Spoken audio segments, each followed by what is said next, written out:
Avant de plonger dans tous ces éléments, est-ce que vous pouvez commencer par vous présenter ? Rebonjour Antoine, c'est une joie de vous accueillir à Château-de-Ferrand, qui est un grand cru classé de Saint-Émilion. Joie parce que vous incarnez aussi les nouvelles technologies et l'avenir de la jeunesse et de l'entrepreneuriat de la jeunesse. Voilà.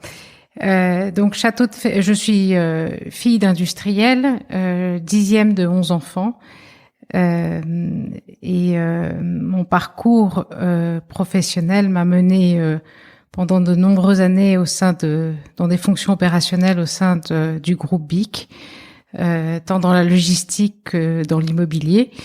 Et j'ai eu la chance, enfant, de pouvoir vivre une époque ou un moment très particulier dans la vie d'homme d'affaires et d'entrepreneur visionnaire qu'était mon père, le baron Bic, lorsque, en 1978, il a acquis Château-de-Ferrand en changeant son eau en vin. Je vous en dirai un peu plus. Alors, rebonjour Antoine, moi je suis Philippe Chandon-Mouette, j'ai 58 ans et mon parcours est dans la passion de plusieurs activités.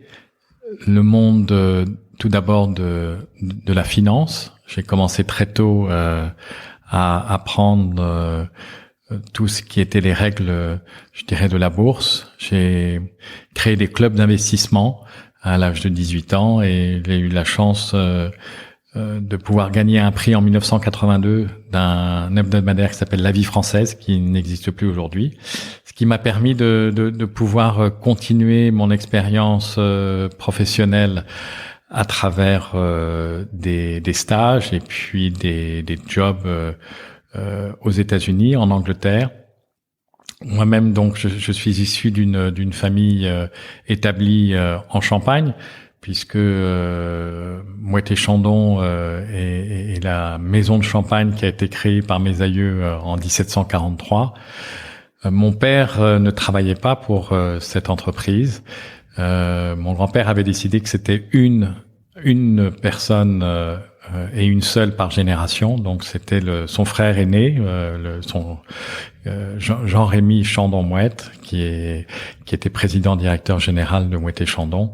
Et mon père était banquier. Donc j'ai suivi un peu ses traces.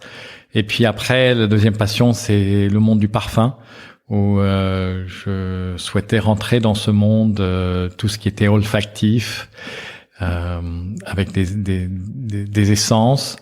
Et puis j'ai été à Londres pendant 5 ans et mon grand-oncle Frédéric Chandon de Briaille m'a appelé pour que je puisse travailler au sein de Mouette Chandon dans les années 90.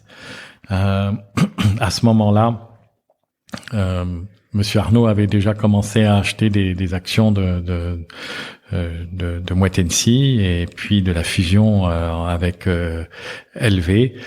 Et en 1993-14, j'ai dû quitter le groupe et je me suis remis en selle dans la finance avant de perdre mon père assez jeune, à l'âge de 56 ans.